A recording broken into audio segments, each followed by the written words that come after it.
अगर किसी आदमी को ये लगता है कि अवतार सिंह भड़ाना भारी है तो मेरठ के लोग बताएंगे वो भारी नहीं, वो इन सब पे भारी है। वो मेरठ का निवासी, इस क्षेत्र का निवासी है और यहाँ पे उन्होंने हमेशा वर्क किया है। और मेरठ का हर आदमी, हर धर्म का आदमी, हर समाज का आदमी भाई साहब के साथ है और यहाँ का भी हर आदमी भाई साहब के साथ है। हमारे बड़े भाई और अवतार जी, इसको 1 मिनट रुका लो भाई, 2 मिनट।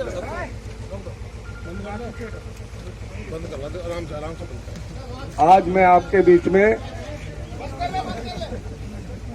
बीच में जहां वोट की अपील करने आया हूं, वहीं ये कहने भी आया हूं, पिछले लंबे समय से इस उत्तर प्रदेश की हालत क्या है।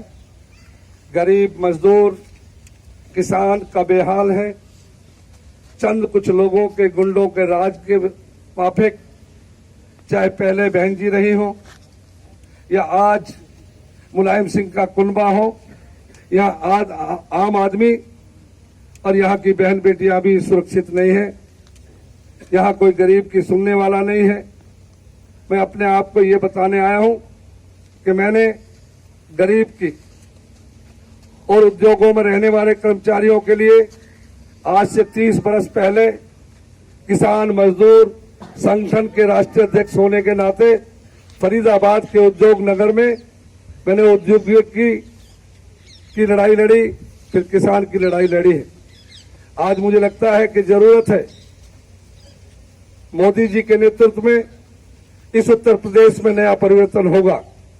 मैं समझता हूं इस पश्चिमी उत्तर प्रदेश के जन जन का भला होगा और मुझे एक जिम्मेदारी दी है उन्होंने कि आप पूरे पश्चिमी उत्तर प्रदेश में जन जन के पास जाइए और कार्यक्रमों को बताइए।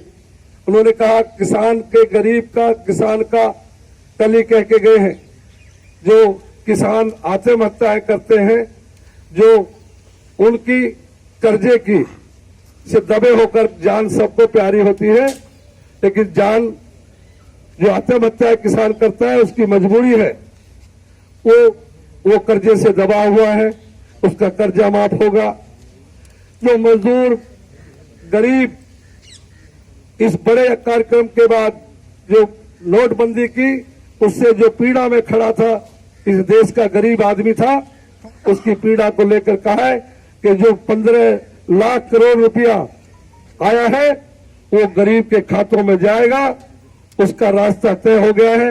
मैं आपसे कहूंगा इस उत्तर प्रदेश में राज कायम करने के लिए आपसे अपील करने आया हूं।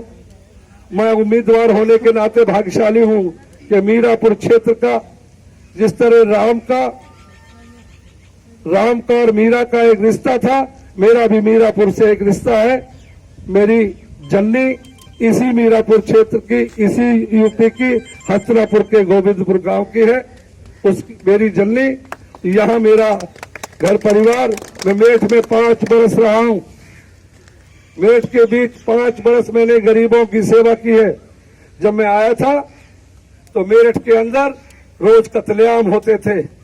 बहन बेटियां, बच्चियां स्कूल और कॉलेज नहीं जा सकती थी। जिस दिन से आया मैंने एक आते ही बात कही थी, भरोसा दिया था मेरठ के लोगों, यहां कोई जालिम नहीं रहेगा, जुल्म करने वालों की जरूरत नहीं होगी, गरीब का साथी हूं, गरीब का साथ दूंगा। मैंने 5 बरस वहां वो दंगों का शहर कहा जाता था, निर्दोष लोगों के कत्ल होते थे। 5 बरस में आप मेरठ आपके करीब है। ये हल्का, क्योंकि मेरठ का ये 1 लाख से ज्यादा हस्तिनापुर, रामराज मेरी पार्लियामेंट हल्के में आता था मेरठ में। आप यहां पता कर लेंगे कि मैंने 5 बरस सेवा की है और आज भी मेरा घर माल रोड पे, जो 17 बरस पहले मैं आया था, माल रोड पर झोपड़ा डाला था, घर बना था, आज भी 17 साल से वहीं पर है। और मैंने 5 साल की बदौलत 17 साल तक एक भी मेरठ का व्यक्ति किसी भी पार्टी दल का हो, अब आपसे पूछ लेना कि मेरे बारे में क्या अवतार सिंह भड़ाना कैसा है।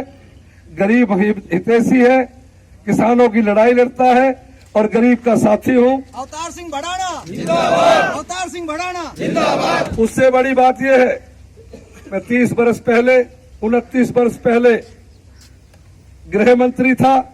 मैं अनेकों बार पार्लियामेंट में रहा हूं। मैं समझ ले आप कि मैं यहां कोई एमएलए लड़ने नहीं आया हूं, सोचा भी नहीं था। लेकिन मोदी जी ने एक ड्यूटी लगाई कि आपको पश्चिमी उत्तर प्रदेश में चुनाव भी लड़ना है और लोगों के बीच जाना है। वो आप लोगों के जो भाव था उससे उनको लगा कि मुझे पश्चिमी उत्तर प्रदेश में लोगों में मेरी साख है, मेरी इज्जत है, इसलिए उन्होंने मुझे भेजा है आपके बीच कि मैं लोगों के बीच जाऊं। उत्तर प्रदेश की सरकार बनना बहुत जरूरी है। अगर उत्तर प्रदेश में आप अमन चाहते हैं, भाईचारा चाहते हैं, कभी मेरठ में ये दंगे होते थे, आज ये कत्लेआम निर्दोष लोग मुजफ्फरनगर के इस मीरापुर में वो कत्लेआम हुआ है, उस कत्लेआम को रोकने आया हूं।